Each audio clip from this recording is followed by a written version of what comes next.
Hello everyone and welcome back to another episode of Teach, Sleep, Repeat. My name is Dylan. And my name's Hayden. And we are here with another episode of your questions. Hayden, we only had to ask them once. I know, it's brilliant. We've had tons. So many questions. So we're going to dive straight into it. No messing about this week, Hayden. Question number one. Opinions on the ethics of teaching in private school. Oh. Starting off nice and easy. Light half. Yeah. I was hoping it was going to be some sort of mean question. No, just the deepest one you can think of. The deepest one we got in. What are your opinions on the ethics of teaching in a private school?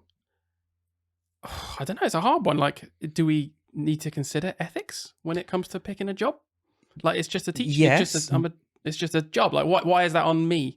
It's just like I don't control the system. I'm going to do that thing that really annoys people sometimes, but just go to the complete extreme here. Okay. Like, of course, we have to consider ethics when you're looking for a job. If the job was working for a mob syndicate, cleaning up after them and their debauchery, you wouldn't just go, well, it pays the bills. Maybe you would. I don't know, but, but you have to consider ethics at some point. Yeah, you've clearly not seen my mob ties. Yeah, I guess so. No, you're right. I'm not really trying to say that. I guess I'm just thinking. I feel like the question's more along the lines of, maybe it's wrong, but it's more along the lines of... What, the question's wrong? No, maybe I'm interpreting it wrong, not the question. Yeah, the question's wrong. If it doesn't fit my answer, it's wrong. Write in again, actually, thank you. But like, I don't know, should we be thinking, oh, I better not... I guess you're right. Should I be thinking I better not do this job because some other people might judge me because it's private schools? Like, I'm just a teacher. Imagine I'm in an area where I'm a teacher and there's just there aren't any other jobs going. Yeah. I can go and teach at this school. I can go and teach at that school. One's private. One's a religious school. One's a non-religious school. One's an academy. Like, should that be on me? Like to a degree, I think in terms of the ethics of teaching in somewhere like a private school, we just have to not pretend it doesn't exist. Well, I'm not saying if you work in a private school, you are fundamentally down this route of, this side of politics and you think that this is okay at all points. Obviously not. We live in a capitalist society. And if we talk about ever wanting to change that, when someone says, well, you live in a capital, look at you with your Starbucks in your hand talking about capitalism being bad. It's like, yeah, because this is what I live in. It doesn't necessarily mean you agree with everything, but there's a line is all I'm saying. For example, I don't think you would work in a Catholic school, would you? No, yeah, which is, I wouldn't, to be fair. And you could be like, well, it's paying the bills, and in my area, there's just a Catholic school. Would that bend your arm if it was the only place? Would you go and do it? That's a really hard one because I actually don't know. I don't know if I desperately needed a job and teaching was my thing and that was the only school. Oh, I actually don't know. I think I'd really struggle because I don't.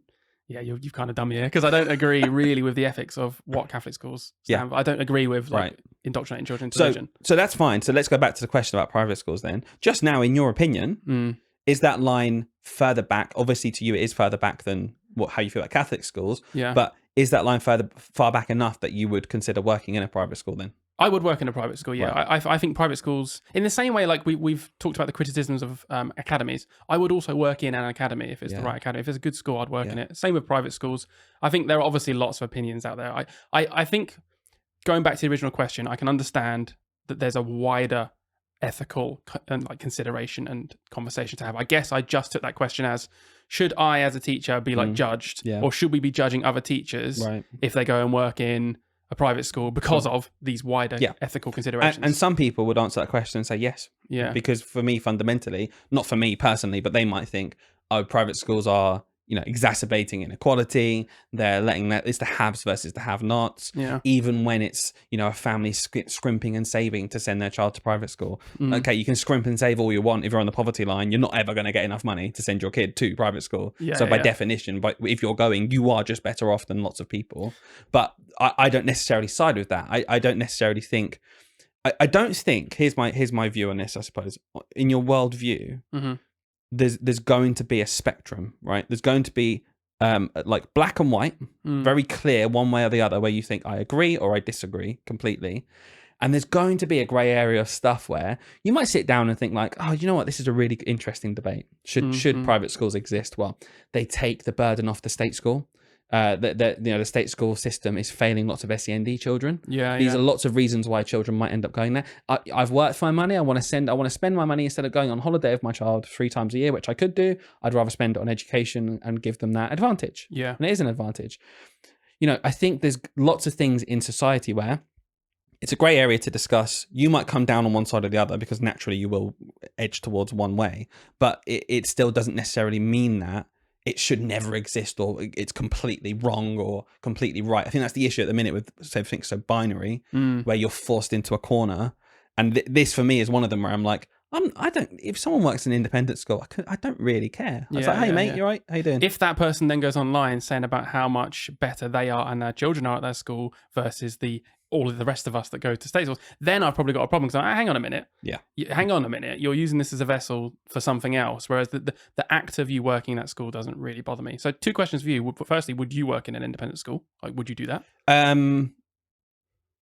Yeah, I think I would. Like, if you lined up schools in a row, I wouldn't pick it. Right. You'd rather work in. Yeah, personally, just because of that thing where you say, well, you're going to go on one side of the fence, aren't you? And you're going to have a preference.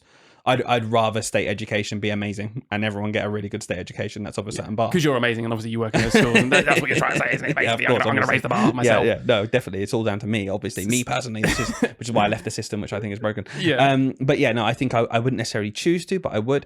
Look, there's obviously, like, if you just think about it now, I can't think about this for more than 10 seconds without thinking about the fact we run a tutoring business. Yeah, I know. Yeah. Like, so we're talking about these, the ability to spend money to widen a gap, and when it comes to education, it's like, well, yeah, I mean, we're already doing that for our tutoring. Yeah, there are certain people who can't afford tutoring, and through our business, we are blocking them out. Yeah. And there's loads of things we get around. That's why we do our YouTube channel with loads of videos and free walkthroughs. That's why we do a lot of stuff for free.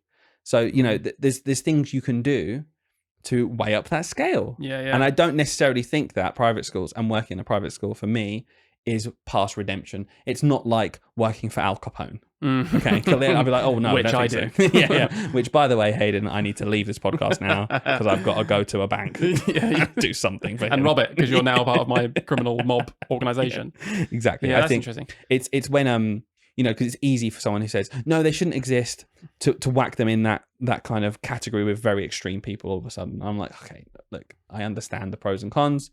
I land on this side, but I don't think you should be like given vitriolic abuse because you're in that system, and you're not necessarily enabling it. You are teaching at the end of the day. Like you said, because at the end of the day, where the state system is so broken, it's much more easy now to actually justify private schools existing, because it's like, like you said with SEN, we've had loads of conversations before, haven't we, about private schools when we did the whole thing on VAT.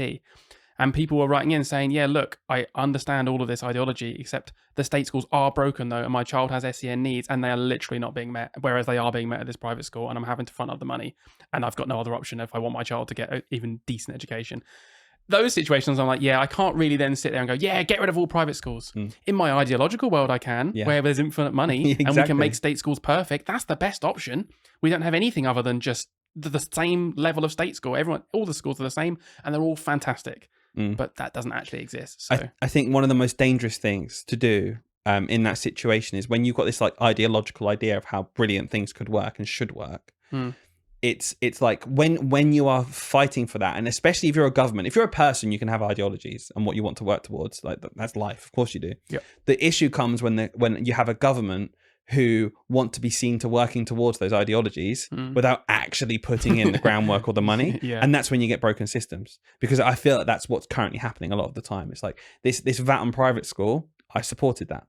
It was a very big flagship thing for Labour before the election. Clearly, it's had a massive detrimental impact to a lot of families. And I'm happy to say at this point that I probably supported it too much, too willy-nilly, without really, really considering the impact. Because if it came along with unbelievable funding and a state sector that was booming, that these people could move straight into and slot into, I'd be like, yeah, tough. We've got an amazing system here. If you're choosing to do that, pay your VAT. Of course you should. And if you can't afford it, come into this system because this is great. It's kind of not what happened. No. We kind of just went, they're bad, aren't they? That's awful. So we're going to put you into the state system. Oh, nice. You fixed that, have you? No. Oh, okay. So it's just worse for everyone. There's no end goal that's good. All that happened is the mega rich continue going to these private schools. You think of like Eton, etc. The private schools that are much smaller struggle more than ever, start to close, and the people who were just kind of living on the breadline for them relative, because they were putting all their money into private schools, and now in the state school, sure, they have some spare money, but I don't think they care too much if their child who has needs that aren't being met suddenly is lost in the classroom. It's completely broken. I couldn't. I agree. And I was exactly the same. Very quick to be like, get rid of them. pay that, get over it, whatever. But I do think, after speaking with some people, that's absolutely right. So going back to the original question, just to re-clarify my thoughts, I think I took it more personally, as in like, should like you as a teacher be basically judged on like if your ethical views align with private school equals bad, should we then be saying to other teachers, you shouldn't be doing that? Because I don't think that's true. I don't think we should judge teachers on an individual level. We don't know what situation they're in as to why they might be working in a private school or not. Yeah. But yeah, on the whole, you should probably consider the ethics, I guess, when you're thinking about what job you're going to do. Do they align with your own ethics? It does they make went sense. to the extreme there, didn't we? Of like, there's no ethics at all in what you do for your job. Of course there is. Yeah, literally. Yeah. Okay, cool. Let's go to the next question then. Crikey, cool. Okay. Just as deep, just as meaningful, just as really important for us to answer. This is what the people come in for. Great, let's get my brain going. What's the largest animal you could catch fired out of a cannon? What? Brackets and the smallest. As if that question's not enough. The largest animal I could catch when fired out of a cannon. Yeah, fired out of a cannon. What could you reckon you could catch? Because you couldn't catch a cow, could you? Oh, I think I could. No, you couldn't. Oh, I think I could. Yeah, If we fired a cow, no, I couldn't. I couldn't even pick up a cow. What am I talking about? I reckon a baboon. Do you reckon a baboon? Yeah. Do you reckon you could catch one? I reckon so. Yeah. I think it would take the wind out of me. I think it might be on the floor, but I think I could catch it. I reckon a dog. I was thinking of a hefty dog. Hefty dog. Yeah, hefty dog. Not like a little chihuahua, obviously. Bigger than a baboon, then a hefty dog. Yeah, hefty dog. I think like one of those what are those big dogs called? Great Danes. Yeah. I reckon if you just lined it up, I reckon I could put my arm around it. It might throw me back, obviously. No way. Yeah, 100%. No way. Smallest? Small. I mean, like an ant. I wouldn't be catching an ant. That's true. Yeah, I was about to say, what's the smallest animal I can think of? The smallest animal I could catch, maybe a goldfish. Slippery. Go for like a gerbil. Yeah, no, a dry goldfish. A dry goldfish. Yeah. Dead. Patted with a towel first. Just dead. Yeah, poor goldfish, just for this experiment. A gerbil. Gerbil. I've got a gerbil and the Great Dane. Oh yeah. Don't fire them out of a cannon though. Yeah, maybe. This hypothetical question was ran by professionals. Yeah. What are the ethics are starting to think I shouldn't take this job. What's the ethics of loading a Doberman into a cannon? Don't do it, my friends. Who's worse, the person who fires a Doberman out of a cannon, or the person who doesn't catch it? I was going to say the person at private school. That's what they're up to over there, not following the curriculum. Yeah. Oh okay, man. Right. Next one. Good. Next question. Good question. They're the two types of questions for future reference. Everyone, if your questions fall into those categories of really deep, like thoughtful, I love that kind of discussion, and then something ridiculous like that, great, complete nonsense. Ticks the box completely. Next one. What's your views on climbing the pay scale, and is it worth it? Oh, we're going back to a deep one. Oh, wow. Okay. I see this as two questions. I don't know about you. Yeah. Because I see one of them as your yearly progression going up the pay scale. It's almost a non-question, like do it. Yeah, of course. I was about to say, like, it's not really almost an opinion. It's like, you just go up the pay scale. Like, there shouldn't be an example where you're not going up the pay scale. That's just not how it works. Like, you go up the pay scale. So I don't really have an opinion on doing. I guess I have an opinion on schools that try to flirt around the rules and stop people going up pay scales, especially with the main pay scale. Yeah. UPS is a whole other thing, isn't it? Yeah, that's kind of the grey area between the 2 points, because one is just you go up every year, and that includes UPS, to be fair. But the other part of this question might be something like climbing the pay scale in terms of going into leadership or adding a TLR or responsibility, something like that. So let's just talk about that really quickly, because I think if you are going to be adding responsibility to what you do, you should absolutely only be doing that with a pay rise. So is it worth it? For some people, yes. For some people, no. Yeah. Like a TLR might be great for someone. You think, oh, that's all I need. That's fantastic. Don't be afraid, I would say to someone, to take a job on because you aren't either given the money for it or you are given the money and you think that's just not worth my time. Yeah. Don't be afraid to say no. And also the other way around, you might be using it for leverage. Other people like us might say, don't do that if you're not getting paid. You might be thinking, yeah, but in my master plan, if I do this for a year, I know it's going to give me the right leverage to get this next thing I want. Yeah. And for you, that might be worth it. And I'm not going to sit here and say, no, you shouldn't do it. There's only one way to do it. Yeah. But yeah, I just think it honestly is personal. When I took my first ever TLR, which was for being a maths lead, I honestly probably would have done it for free at that time, because I was thinking, I want this. I want to get this under my belt. And I was loving it so much. And my circumstances were, I lived at home with my mum. I didn't have a child. I had so much more free time. It was fine for me then. You would not catch me doing, honestly, any extra responsibilities outside my teaching role now, unless it came with money, because that's just ridiculous to me now. Yeah. So, do you find that as an issue, though, if there's someone at the school who's more experienced in the position you are in now? Let's say 33-year-old you and 24-year-old you. Is that an issue, though? when 24-year-old you is saying, oh, I'd do it for free. And 33-year-old is saying, no, of course I'm not going to do it for free. It's not an even footing then. Like that 24-year-old has created a situation where you'll go for the more maybe inexperienced one who would do a worse job because they're cheaper. Whereas you're frustrated then because you think, well, if you didn't exist or say that, if we were on the same page, we'd both be getting paid. So does it become a problem when someone says or normalizes doing loads of extra work and responsibility for free when it has that knock-on effect on other people in the school? Yes, when SLT take advantage of it. And if 24-year-old me was walking around saying, I'll do it for free. Actually, don't give it to him. No, stop advertising. I'll do it for free. That's just rude and inappropriate. And yeah, that was an issue. I wasn't doing that, obviously. I kept it to myself because that'd be silly. But I think when SLT take advantage of it and maybe approach the younger 24-year-old me going, would you do this? And I'm just sort of inexperienced thinking, oh, they're pressuring me. This is a promotion. I should be grateful. Yeah, sure. And then they don't mention money and I slip into doing it for free. That's on SLT at that point. That's not on me, I don't think. Yeah.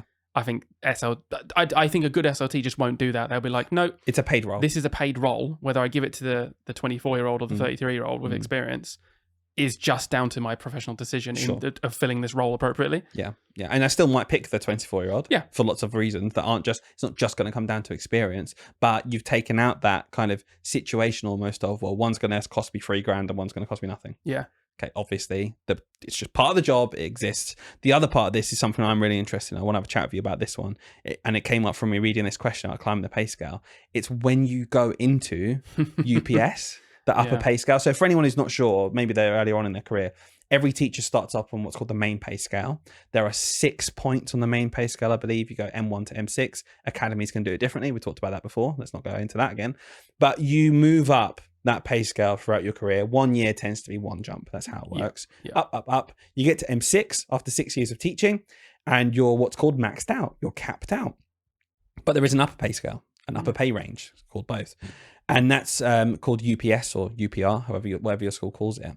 And that comes with, you have to apply to go through. So Hayden, is it worth a teacher at the top of the main pay scale applying to go through to the upper threshold? Yes, because it shouldn't come with a crazy amount of additional. In fact, it shouldn't even come with additional workload. It's been debunked so many times. People online and people that talk to us think, oh, if I go for UPS, though, they're going to take away my TLR and then I have to do maths lead for free.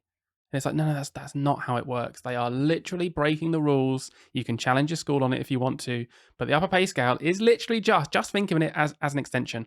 It's just a way to give teachers more pay, to keep them in the job, to retain them. Oh, well done. You know what? You've been teaching for 7 years now. Here's the next pay scale. We really, you've done really well. Here it is. If that's the case, why isn't there just 9 points on the main pay scale? It is different. Well, in all honesty, I think it should just go all the way through. I think the upper pay scale system is a bit of a joke, to be honest with you. Unions, I know, are pushing for it to be a bit more normalized. But really, the whole point is when you get to the top of the main pay scale, which you're supposed to just progress through anyway, at that point, you're supposed to show evidence. You're supposed to be like, right, here's evidence, school, that I have contributed to the whole school, like in a certain way. By doing a disco. Yeah, I've done 57 discos now, but the policy is you need 58 those. But then the school can go like, okay, yeah, great.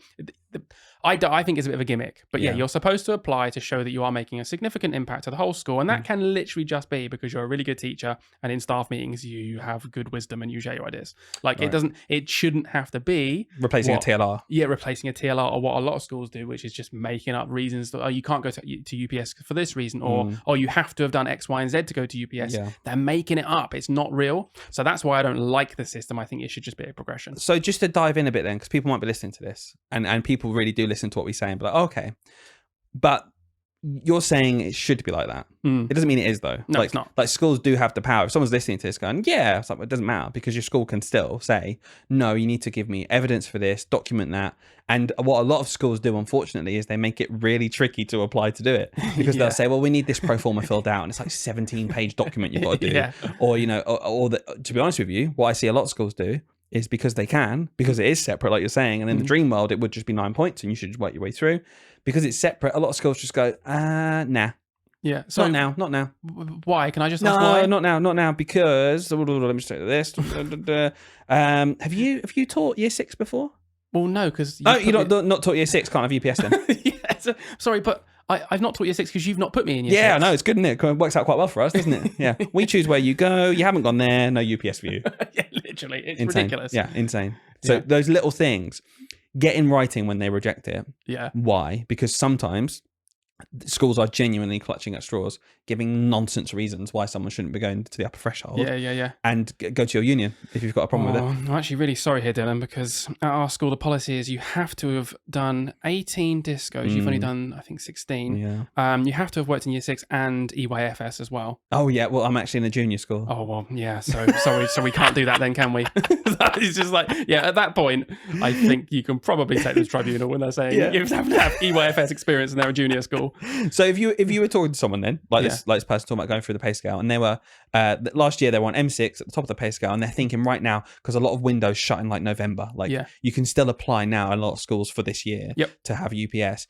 I'd be saying to every single person listening to this, apply for it. Don't think to yourself, oh, they might reject it. They might. But you know what's going to happen if you don't apply? You're not going to get it. If you apply, you might get it. Even if your school are being toxic and pushing back and making it as tricky as possible, still apply for it. I agree, absolutely. And I've just thought of another classic one because I feel like this happens all the time, which is you apply for UPS and they go, oh no, you have to have been on M6 for a minimum of 3 years before you can apply to UPS. No, you don't. Yeah. That's such a load of rubbish. They've made that up. If that's a rule in your school and they genuinely follow it, because it might happen. Yeah. We can't say, okay, you're an academy, you can literally make up these rules. Fine.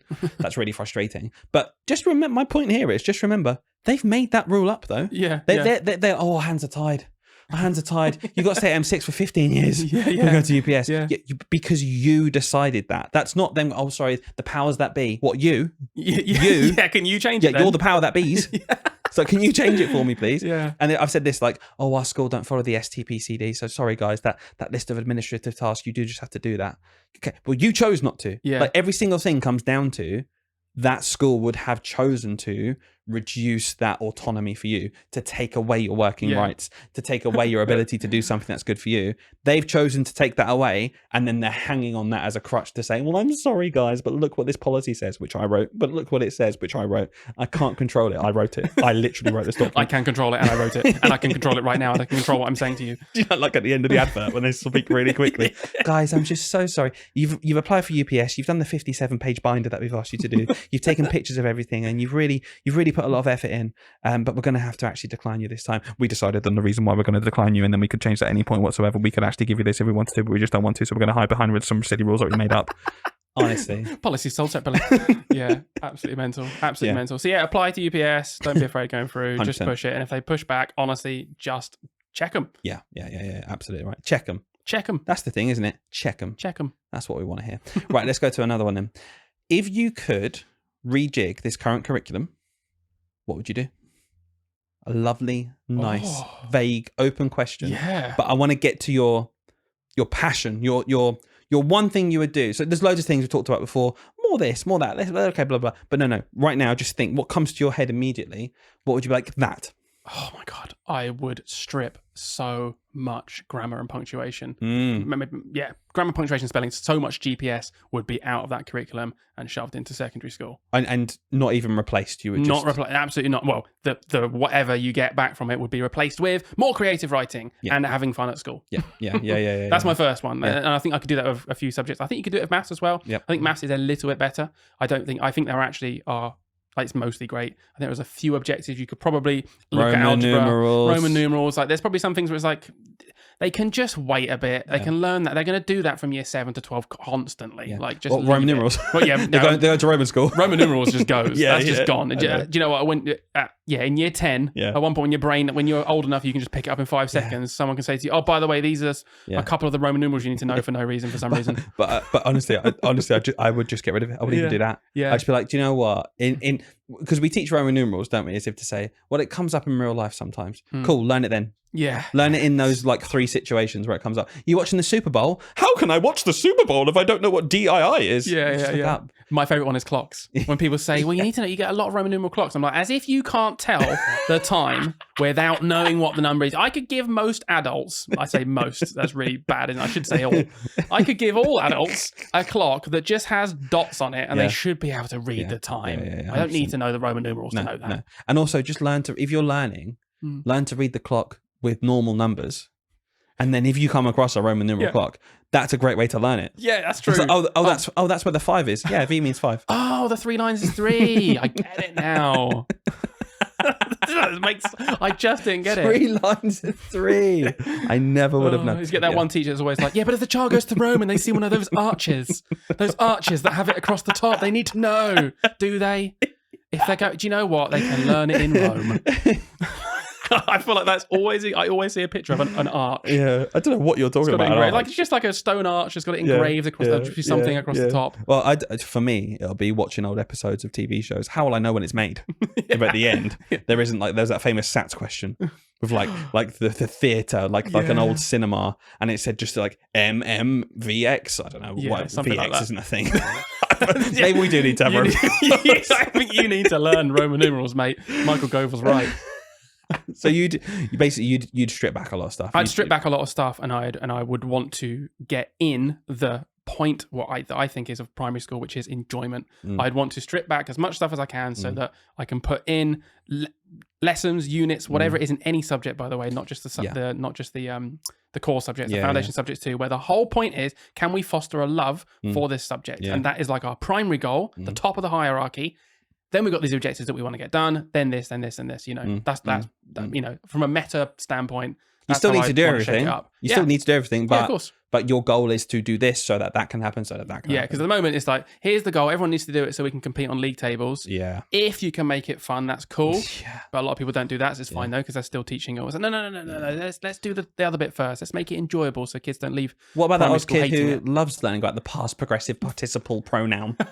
That kid that doesn't exist. Yeah. I like it. Yeah, I like making up children. Yeah, that don't exist in any reality ever. No one likes learning that. I'm sorry. If your child doesn't, because it doesn't exist. No one likes learning past progressive. Learning. No one likes learning. Cut it there. End of this profession. Yeah. So what about you then, Dylan? What would you do to this curriculum? So you're taking stuff away. So I'm going to latch on the fact there might be a bit of a gap because adding stuff to the curriculum is my bugbear. I would never want anyone to do this. However, I would love to add something to do with every child learning British Sign Language. Okay, what, like in place of other languages or on yeah, top, but I mean potentially, yeah. I mean, you could go in the same category of like, well, if your school happens to it's chosen Spanish and they learn Spanish, or it's chosen Mandarin and they learn Mandarin. That's good. It's nice. It's lovely. Yeah. But realistically, if they're only doing one language anyway in primary school and they're going to go to secondary and learn more. I think that one language should be sign language. I think, imagine a world where children are just have like basic proficiency in it and they can just have a little bit of a dialogue with someone who uses British Sign Language. I think it would be more inclusive. I think it's simple enough that a teacher can teach themselves the basics as they're going through. Yep. And the children can have just like a solid understanding where, you know, imagine being a child who is deaf, learns sign language, and then spending their whole life just trying to find other people who can understand what they're saying. Usually other deaf people or the odd person who's learnt it. Just imagine a world where that deaf child goes into class and he says, "Hi, good morning, how are you?" Yeah. And someone answers them and it's all in sign language. It's unbelievable. I think it's lovely. I don't think there's really a downside. Do you know what I mean? Like it's just wholesome. I like the idea of particularly deaf children actually feeling like, oh yeah, people are communicating with me, rather than, like you said, constantly thinking, oh, like no one, I can't communicate properly with people if they don't understand this language that no one seems to be learning. Exactly, but we do know how to say purple in Spanish. exactly. Yeah, there's a bit of disconnect there. But I guess the pushback is kind of what you said at the beginning. When though? Like when are we going to do this? Like what? You know, you can't just latch onto me getting rid of this. Is my version. I'm not in your version getting rid of stuff from the curriculum for you. Yeah. I think this is the core thing between both of us is we can't be afraid to get rid of stuff from the curriculum. So when this new curriculum review comes out, I think they said it's going to take like a few years for this to actually happen. But yeah, we have to not be scared to take stuff out. And I've said this before. When we are rejigging this curriculum, it almost needs to be from the ground up, starting almost from zero, rather than thinking we've got this block. This block has to exist. It's the most important thing in the world. Everything in it is so important. We can't possibly touch it. Let's cram some stuff in and do that or slightly change it. Start from the bottom up and just think about what's actually really important. Because if I was to line up all of the things I want children to learn in school, them having a basic understanding of British Sign Language would almost certainly be in my first 10% of things. Yeah. Like I'd be like, yeah, we can build in time for that, even if it's just like 1 unit per year. Even if it's just that, like from year 1, year 2, year 3, year 4, they learn a little bit, and then throughout the year, the teacher can just do a little bit of like whatever the sign might be for like the different letters and stuff, and just build it slowly. Because I know there already exists qualifications for sign language. Could there be something we build side by side, and like by the end of year 2 or year 6 or whatever it might be in terms of where the children are and what they can do, they've also gained this qualification in British Sign Language. That'd be really nice. I think it's a fantastic idea. I love it. Yeah. I must say, by the way, these questions are really good. Yeah, I know. Even like I know we've got some funny ones and some serious ones. Like I'm just really grateful for these questions. Well, I just wish people would continue writing in. Do you know what I mean? I thought I'd segue. I thought I'd use it as a moment just to plug the fact that you can get in touch. Yeah, whilst we're here, why not leave us a review? Say that right, wherever we are, leave us a review on whichever platform you are listening on, which is 5 stars. But also, you can follow us on Instagram at Teach Steep Repeat Podcast. You can follow us on TikTok at Teach Steep Repeat Podcast. But don't let Hayden trick you into thinking we're over, because we're not. No. Let's keep going. Next question on this deep, thoughtful kind of path we find ourselves on. Yes. Making something wholesome for the next generation and really thinking deeply about how we can fix these issues. If you were a school stationery item, which one would you be? I was thinking, we've actually got another deep question. Of course we have. No. Not only which one would you be and why? I think I know. I'm a bit worried that something came to my mind so quickly, actually. I feel like I should have had to think about this a bit more. What have you got for? I would be a staple remover. Why? Think about it. I'm thinking. Everyone. Oh wait, no, sorry. I am thinking. Sorry, I'm not actually sure though why you want to be a staple remover though, mate. So could you just tell me? I don't think it's as simple as just telling someone to think about it. Essential, always needed. People are always asking for them. I love how the first two were the same thing. Essential, always needed, wanted, vital, needed by people. Important. They're important. I just feel like they're not being used all the time. You've got a bit of privacy, not being used all the time. Just essential parts of the year, and when they're needed. People are always coming around asking. No one's coming around saying, I was about to say a glue stick. Everyone's saying for a glue stick. No one's coming around saying, have you got another pen? We've got loads of pens. Got another pencil? We've got loads of pencils. Have you got a staple remover? Oh, yeah, let me just check my important drawer of goodness. That's where you're going to find a staple remover. They are sacred. If a staple remover goes missing in the school, what happens? Bam, school email to everybody. Someone's got my staple remover. I really need it back. It's precious to me. That's me. I mean, you're not wrong, but you've got to remember, you are enabling something we hate. You're enabling the use of displays. No. You're thinking of this wrong. I'm enabling removing displays. Very specifically removing displays. It embodies everything I think about. Okay? Well, that's really interesting because I thought to myself, I'll be the stapler then. As you were saying this, I'll be the stapler, the person who puts it up, who does all the hard work, who builds things up, and then you're just there to destroy it and take it down at the end. But actually, I'm a stapler. What am I doing? I'm heading in the English display. Yep. Working wall. Yep. Wax working wall. Yep. RE working wall. Yep. Science working wall. Yeah. So if you're not a stapler, what would it be? If that's not your first choice anymore, what are you going to do? I think what I would go for is I'd go for the shatterproof bendy ruler. Oh, very specific. Yeah. Because everyone needs a ruler. The ruler doesn't have only one use. You can make straight lines with a ruler. Yeah. You can measure. You can measure how long something is with a ruler. Yeah. And also, the kids can give me a bit of a bend. I'm malleable. I'm not just thinking one thing all the time. I'm not going to shatter under a bit of pressure. I can take it, bend it.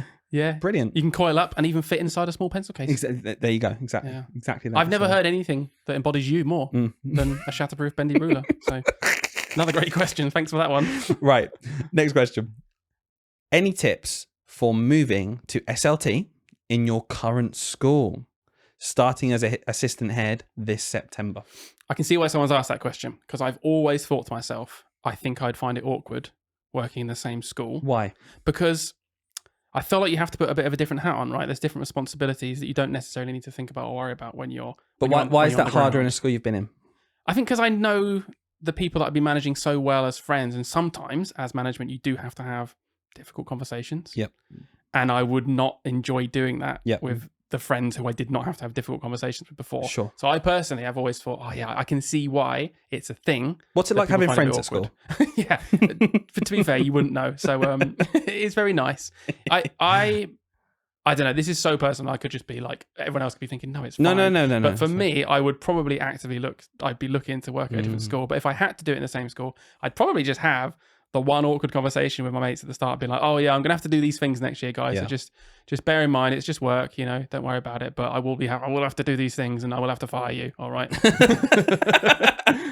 No, I think, this person asking for advice and tips and stuff, I would say to them that it's going to be tricky in terms of, unless you're going to turn into the mouthpiece for leadership above you, and then what it can end up being is this person in the middle kind of role, still senior leadership, but like assistant or having these ideas, etc. This is slightly different, I suppose, with this assistant head teacher is quite high up, but it can turn into then you're the deliverer of the bad news. You're the person doing the stuff which you wouldn't want to be the one delivering, and then maybe not necessarily taking any plaudits or pushing things that you want to do. So what I would say to this person is just understand your role really clearly about what it is you're stepping into. And then if you're already in the school, my view is kind of opposite to yours, actually. I think that it can be a real positive to step up when you're already in a school and having worked there, because you know the ins and outs of how everything works. So I saw some advice once. Obviously, I'm a big football fan. It's kind of similar in terms of when a new manager comes into a football club. Obviously, they've been elsewhere. Maybe they were a coach and they moved up to the manager position in that club, and there's benefits that I think. But when you go to a new place, his advice was to anyone going to a new place, being the manager, let everything run itself and just observe for like 2 or 3 weeks.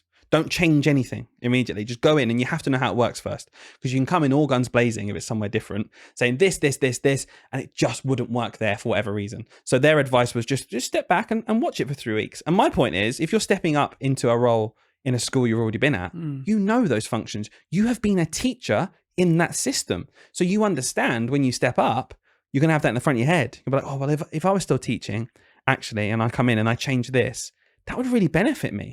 So I'd do that in my job. Or that'd really be detrimental, and actually it would take away my autonomy, and I'd really resent that. So I won't do that as a leader. And I think that's where it can be a real positive. I think that, there's clearly some pros. I think for me, it would just be a case of that you can get over that awkward stuff. The stuff I talked about really is just stuff you can get over. Do you know what I mean? And then there's just one more risk of things I've seen personally in my career lots and heard lots about is there's usually cliques in schools, right? You're never actually going to get a school where everyone's just perfect level. We're all exactly equal friends. Like, of course not. Groups just emerge. They just do.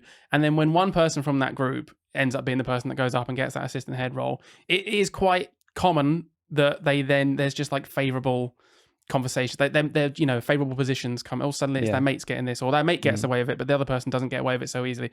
I think just trying to leave behind bias is something that everyone should actively do when being a leader in general, particularly if it's in your own school. Because you will maybe even subconsciously have a bit of a bias. It's like, oh, it's my good friend. He's asked me for this 3 times now.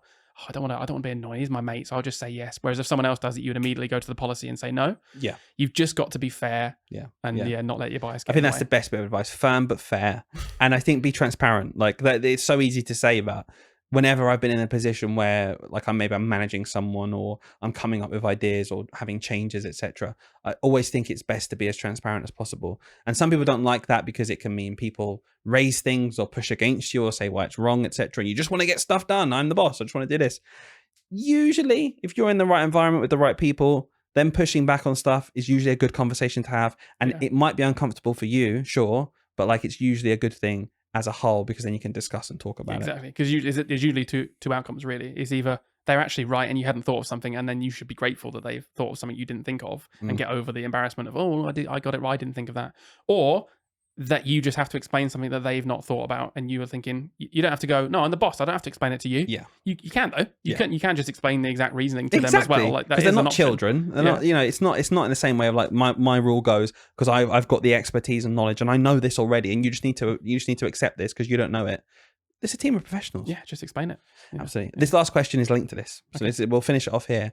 But I thought this was really interesting. Do you think a secondary school teacher could transition to be in primary school leadership? Oh, that's a really good one. I can see why it's linked. Firstly, I will just say, that football analogy you gave, as an avid anti-football fan, I have, funny enough, heard that exact same advice literally in the school setting. So of a leader coming from another school. So it didn't really apply to the last one, so I didn't say it, but it does for this one. That's my first bit of advice, by the way, even if it is secondary. I know we're going to talk about the whole point of it being secondary teacher going to lead in a primary school. Yeah. So firstly, just come in, observe everything, see how it goes. Secondly, I do think there is a bit of a barrier there. I reckon that the average primary school teacher would be a bit like, oh, here we go. Oh, I see. I reckon they would be a bit more like... Do you think that's fair?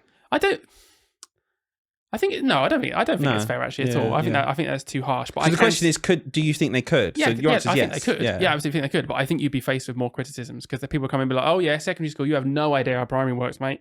You go, you're going to come and change things, are you? Trying to make it into secondary, isn't he? Yeah. Trying to make it into secondary. He has no idea how primary runs. Yeah, I can imagine people doing that. Maybe not even trying to be mean, but it just might be that natural thinking. Sure. You've not been in primary schools. Why would you know how to do it better than me? Yeah. It's almost like a personal thing, isn't it? Yeah. Someone's coming in to lead me, and they've not even been in my work environment that I've been in for 10 years, I think I could do that better. So do you think, like, what respects would it be able to be happening, and what overlaps are there enough of that you think, oh yeah, this could happen then? I mean, at the end of the day, it's teaching, isn't it? Like, no, but they're becoming leaders. This is the point. They're becoming leaders in a primary school. They're not just, they're a secondary school teacher wanting to move up into leadership, but they do it in a primary school. For me, I just think a lot of the systems are the same, even between secondary school and primary schools. At the end of the day, you're working with children. There's going to be safeguarding is going to be a huge part of your role. Yeah. When it comes to curriculum, okay, I get it. Like, curriculum is a bit different at secondary because people will just focus on one subject, and you have a very specific curriculum leader. But you do also have a curriculum leader in primary school. It just might not be as serious because they're probably not even getting paid for it. Yeah. There's lots of crossovers. I don't think it'd be a lot easier to go from secondary down to primary, like from a teacher to a leadership role, than it would be from out of education to just jump into a leadership role. I think there's a huge difference there. But I feel like the problem is people would treat them relatively the same. Yeah. And I think that's where it's a bit. I think people, when I was taking the mick, I have people being like, "Oh yeah, coming in has no idea how primary school runs." Oh, I see. I think people would do that as much for someone completely out of education coming in as they would for a secondary school teacher coming in. And it's like, they're not really equal, are they? No. And you've qualified as a teacher, and if you have qualified teacher status, you can just be a teacher at any point as well. Yeah. And you just learn stuff like, oh, they won't know the curriculum. They will soon. Yeah. They don't know. They understand what it's like working in year 3. So do some senior leaders now in school, like in primary school. Like we just talked about earlier. Oh, you never taught year 6. You can't possibly be UPS. Yeah, exactly. Of course you can. Of course you can. So there are things, there are going to be gaps in people. They can still be good leaders. And I do think this is the point I was really trying to push you on. But that's the point I was trying to make here was we're talking about going into leadership. Yeah. Like the traits of being a good leader are much more transferable than, oh, I teach history to sixth formers. I'm going to come and teach primary curriculum, the whole curriculum to year 4. That's a huge difference and a huge jump. But if you're going into leadership role, like managing data, understanding trends, understanding funding, understanding pedagogical ideas as a general, working with curriculum, managing people as well. Exactly. That is a way closer and way more of an easy jump to me becoming a leader than it would be if they were just going, oh, I'm just going to go and teach year 2. That would be so different. Yeah, definitely. So it's doable. I absolutely think it's doable. Yeah, give it a go. Let us know if you're doing that. What do you think the perfect, in the primary school, senior leadership candidate would have behind them? Ooh. Is there something you think, yes, they need this? Or are there just things that are desirable and you can be without? Oh, there's so many. You're making my brain go here. Oh, but the first one that comes to mind is classroom experience. Is this the issue with the secondary school person? No, because they've got classroom experience, presumably, if they're a classroom teacher in secondary school. Right. I think that is transferable as well, by the way. Cool. I know you just separated like management skills out, but for me, the first one that still comes to my mind, though, for a leader in a school is, do you know how the classroom runs? Like, do you know what I mean? And for me, having some element of classroom experience, just knowing what it feels like to be a teacher, I think is essential. Do you think there's not a senior leader who doesn't have that? Like, is there something that, like you can literally look at the profession and be like, nah, they need this? Okay, other than that, because I was thinking like separating out people outside of school. No, because I don't think that's a thing. I think we've kind of made that up in this conversation. How often does someone from outside of education come? It doesn't happen. It just doesn't happen. Every single senior leadership at some point has taught, and the discussion can be, haven't taught in X amount of years, but like I think you would struggle to find someone who doesn't have that. That's fair enough. In terms of straight up management skills, then honestly, it's just the people skills. For me, they have to be good at talking to their staff. I have come across leaders who have the worst skills at, like, they just think they're above and they have no ability to be compassionate or empathize with their staff, and it just creates the most horrible divide. The best leaders I've ever worked with are the ones who just know how to talk to you like a human being. Mm-hmm. Like that skill, whatever that skill is, that one. Let's just call it that, shall we? Yeah, I agree. That has to come above anything. And there's stuff you can learn, is my point. Like someone who might push back on this guy saying, well, you've been in secondary, how can you possibly know? You can learn the primary. You can step through that. Okay, cool. Of course you can do that job. But like the core aspects of being a manager, talking to people, knowing their rights and letting them have their priorities, not thinking that their life is work just because your life might be work. Mm-hmm. All of those attributes go to being a good leader, I think are transferable, I think are important. And I think, why can't you go from leading a secondary school, working in a secondary school to leading in a primary school? Academy Trust exists. CEOs are literally CEOs, leaders of loads of schools. They might just be an infant school. They might be just a sixth form. They might be a secondary school. They can still lead it's just a very different role, I think. And I think it's doable.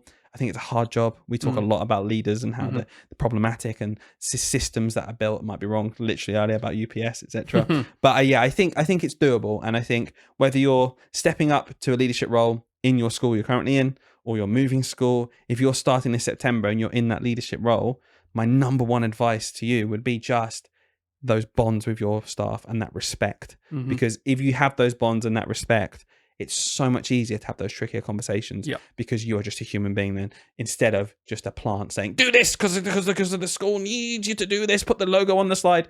No one will respect you. No one will want to do it. Yeah. So much easier just to make change in general, isn't it? When people are actually on your side instead of fighting against them. Love it. Let's wrap that up. Lovely little episode there. A mixture of questions. And like I said earlier, go to our Instagram at Teach Sleep Repeat Podcast. Go to our TikTok at Teach Sleep Repeat Podcast, because we are asking for your questions all the time. Anything to sign off? No, but I will be getting a Doberman soon to test a particular thing that came up in this podcast episode. See you next time.